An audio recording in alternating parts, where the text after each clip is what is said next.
35 वर्षों में मैं पहली बार सुन रहा हूँ कि इस तरह का कोई अनशन का कार्यक्रम चल रहा है जिसमें बगल में इतना सुविधा युक्त वाहन खड़ा है।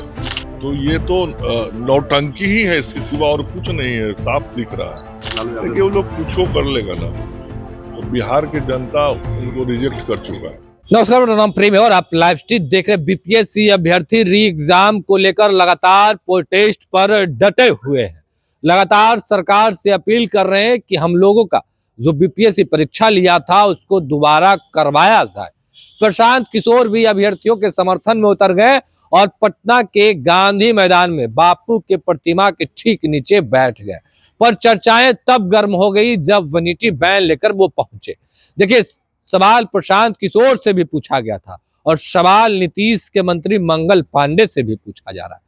क्या कुछ करें बिहार के स्वास्थ्य मंत्री मंगल पांडे? सबसे पहले हम आपको वो सुनवाते हैं। का जन्म जयंती का कार्यक्रम है और संपूर्ण बिहार के कार्यकर्ता आज अपना श्रद्धा सुमन अर्पित करने के लिए पटना पहुंच रहे हैं। श्री कृष्ण मेमोरियल हॉल में कार्यक्रम है। निश्चित रूप से आज के दिन हम सुशील जी को याद करते हुए उनके किए हुए कार्यों को भी याद करते हैं। उनका जो संपूर्ण जीवन रहा, उस जीवन के विभिन्न पहलू जो रहे, चाहे वह सांगठनिक रहा हो, प्रशासनिक रहा हो, सामाजिक रहा हो, उन सभी पहलुओं से भारतीय जनता पार्टी के कार्यकर्ताओं ने सीखा है। प्रेरणा लेंगे आज के दिन उनके कार्यक्रम में हम सब उपस्थित होकर संकल्प भी लेंगे कि सुशील मोदी जी ने जिन मूल्यों के लिए अपने जीवन को जिया था, उन मूल्यों के साथ हम आगे बढ़ेंगे, समाज को आगे बढ़ाएंगे। और निश्चित रूप से सुशील मोदी जी एक ऐसे व्यक्तित्व के धनी व्यक्ति थे जिन्होंने असंख्य कार्यकर्ताओं को भारतीय जनता पार्टी के लिए तैयार किया। समाज में बहुत सारे लोगों को सामाजिक कार्यों के लिए तैयार किया। आज बिहार में यदि देहदान हो रहा है, आज यदि नेत्रदान हो रहा है, अंगदान हो रहा है, तो इसमें सुशील मोदी जी की बहुत बड़ी भूमिका है और समाज में आज ये एक आंदोलन का रूप ले लिया। ऐसे बहुत सारे काम सुशील जी ने राजनीति से अलग हटके भी समाज के लिए किया। ये सब हम सब लोगों को प्रेरणा देगा, जीवन में जीने का मार्ग दिखाएगा कि समाज के लिए भी कैसे कैसे काम हम सब लोगों को करना चाहिए। और उनका इतना जल्दी जाना भारतीय जनता पार्टी परिवार, संपूर्ण एनडीए परिवार और राजनीतिक सामाजिक रूप से सभी कार्यकर्ताओं को बहुत कष्ट पहुंचाता है। लेकिन आज ईश्वर की जो नियति थी वो हुई।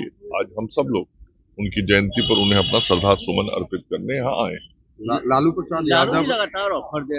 अरे उन लोगों को कुछ मालूम रहता है, याद रहता है कि 5 दिन पहले क्या बोले थे, 5 दिन बाद क्या बोलते हैं, सुबह में बेटा क्या बोलते हैं, शाम में पिताजी क्या बोलते हैं। तो उन लोगों को तो कुछ मालूम ही नहीं रहता। ऐसे ही कुछ कुछ बोलते रहना है ताकि आप लोग के टीवी स्क्रीन पर उन लोग का चेहरा चलता रहे। बगल में एक धरना हो रहा है, पीछे धरना दे रहे हैं, उसमें एक वैनिटी वैन चर्चा में है। आई थिंक वैनिटी वैन है।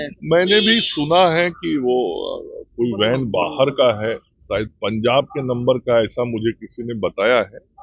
और बहुत ही आधुनिक सुविधाओं से लैस है। तो ये तो मैं पहली बार, मेरा भी लगभग 35 साल का सामाजिक राजनीतिक जीवन हो गया, 35 वर्षों में मैं पहली बार सुन रहा हूँ कि इस तरह का कोई अनशन का कार्यक्रम चल रहा है जिसमें बगल में इतना सुविधा युक्त वाहन खड़ा है। तो ये तो नौटंकी ही है, इसके सिवा और कुछ नहीं है, साफ दिख रहा है। राजद की राष्ट्रीय कार्यकारिणी की बैठक होने जा रही है, क्या लगता है कुछ बदलाव होगा या लालू यादव? देखिए वो लोग कुछ कर लेगा ना, तो बिहार की जनता उनको रिजेक्ट कर चुका है और बार बार करते आया है। अभी उपचुनाव में भी किया है और अगले विधानसभा के चुनाव में भी बिहार की जनता का आशीर्वाद नरेंद्र मोदी जी और नीतीश कुमार जी को ही मिलेगा, एनडीए को ही मिलेगा और एनडीए का नेतृत्व को ही बिहार की जनता एक बार फिर से इस बढ़ते हुए बिहार को आगे ले जाने की जिम्मेवारी देगी। तेजस्वी के नेतृत्व को स्वीकारने की कुछ लगती है, उम्मीद हो कोई मतलब है? कोई मतलब है? जब अवसर मिला तो आप ही लोग देख लिए हैं कि किस तरीके से बिहार को पिताजी ने नुकसान पहुंचाया था, उसको जो बचा खुचा था बेटा ने किया। तो अभी आप मंगल पांडे को सुन रहे थे, तमाम मुद्दे को लेकर क्या कुछ कहा उन्होंने, आपने सुना किस तरीके से स्वास्थ्य मंत्री मंगल पांडे तमाम चीजों को लेकर जानकारी दे रहे थे और प्रशांत किशोर पर भी बरस गए थे। फिलहाल के लिए इतना ही, बने रहे लाइव के साथ, धन्यवाद।